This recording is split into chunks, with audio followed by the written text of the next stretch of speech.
Along with yogic practices, being in touch with earth and other elements of life would make life very strong. And it's important that you live strong. Living strong does not mean just all muscle kind of strength. The essential structure of life within you must be strong. Not just for the sake of health, not just for the sake of countering external invasions of bacteria, virus and other ailments, but even for a spiritual process, it's very important that you have a strong and stable physical system so that when you fire up your energies, if you open up your genius, it should not hurt. Having a very stable platform of one's physical structure, when I say physical structure, it includes the body and also the energetic system. If you have a strong basis, then taking this high will become possible. Only if the earth that you stand on is stable, will you want to rise high. If where you stand is not stable, the stage on which you are is not stable, forget about dancing, you're not even going to walk. You will be so scared, you will want to lie down because it's unstable. So, we see this everywhere, a whole lot of human beings who raise their performance of life by touching a chord of genius within themselves, unfortunately suffer enormous instabilities, profound sufferings. So many artists have committed suicide, so many are suffering with mental disabilities. This is essentially because they touched a chord of their genius, and the overflow of genius will cause enormous damage to them simply because they did not create a strong and stable base. Creating a strong and stable life, living strong is very important. For this, there are practices of course, but apart from that, being in touch with the five elements of nature: earth, water, air, fire and akash. Without this, you will not strengthen the body. These days, everybody living in small cubicles where temperature is always 69 or 70 degrees Fahrenheit is not the way to live. It's very important that you are exposed to the ways of the world. When I say ways of the world, I am not talking about what's happening in Mumbai, New York or Los Angeles, not those kind of ways. The ways of the world are like this. There is wind, there is chill, there is water, there is air, there is fire, all these things are there. It is very, very important that you are exposed to the ways of the world. Let's get this expression right. The ways of the world are not the ways that we create. The ways of the world is the way the world is. To be in touch with that, very, very important. To spread out human populations so that they don't have to live in cubicles of so-called comfort, which is weakening the very system. It is important to create a very strong life within you.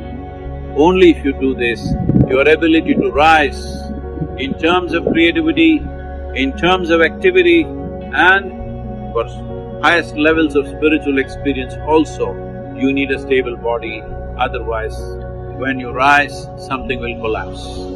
It's my wish and my blessing. Every one of you must live strong. The moment we are born as human beings, somehow our lives got complicated.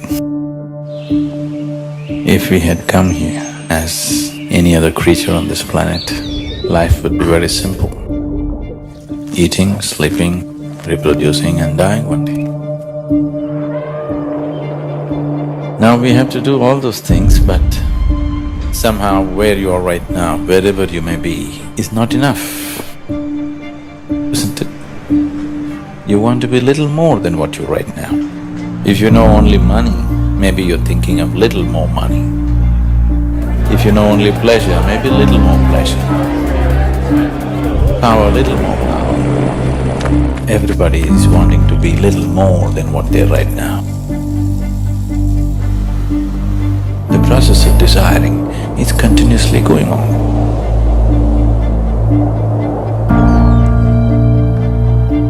Whether you're going to work, or you're going to the bar, or you're going to the temple, or you're getting married, or you're having children, you're studying in a university, all this effort of life, everything was in pursuit of happiness, is it so? In the last 100 years, with the use of science and technology, we have changed the very face of this planet. Today, we have the kind of comforts and conveniences that no other generation could ever even imagine. We are definitely the most comfortable generation ever on this planet, is it so? But are we also the most joyful generation? So it's not worked. Every creature, from plant to animal to everything, including human beings, have paid an enormous price to create these comforts and conveniences, and we are not even happy.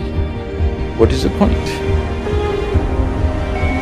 We have engineered the world today in many ways so that it functions better for us, isn't it? We have done nothing about ourselves. It's time to really look at it, isn't it? In the last 24 hours, how many moments of joy have you known? When you were 5 years of age, a child, how many moments of joy did you know in 24 hours? The whole equation has gotten reversed somehow.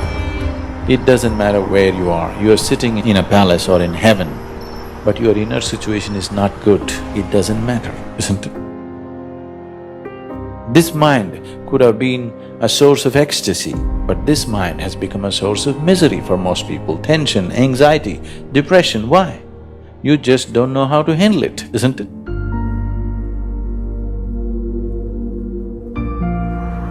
See, there's only one problem with your life. Life is not happening the way you think it should happen. That's the only problem. Is there any other problem? Nobody around you will happen 100% your way, isn't it so? Yes? Nobody happens your way, it's okay. The problem is, this one is not happening your way, that is the problem, isn't it? People have concluded that stress is a part of their life. Stress is not a part of your life, it is just that you do not know how to manage your body, you do not know how to manage your mind, you do not know how to manage your emotions or your life energies. Everything is happening accidentally. So if things happen your way, you have begun to understand in the world that you have to engineer it. The same with you. No inner engineering has been done for you, isn't it? Just by accident you're trying to happen. Now I'm talking about creating the right kind of chemistry within you, where to be peaceful and blissful is just natural to you.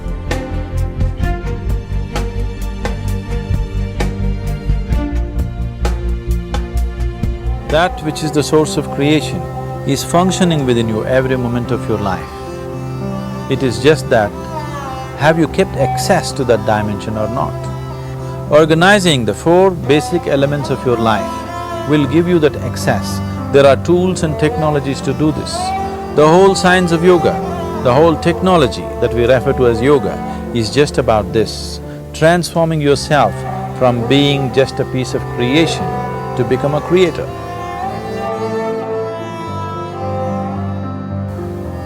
It is my wish and my blessing that every human being in this world should have this access to the source of creation within himself so that he can function here as a creator, not just as a piece of creation.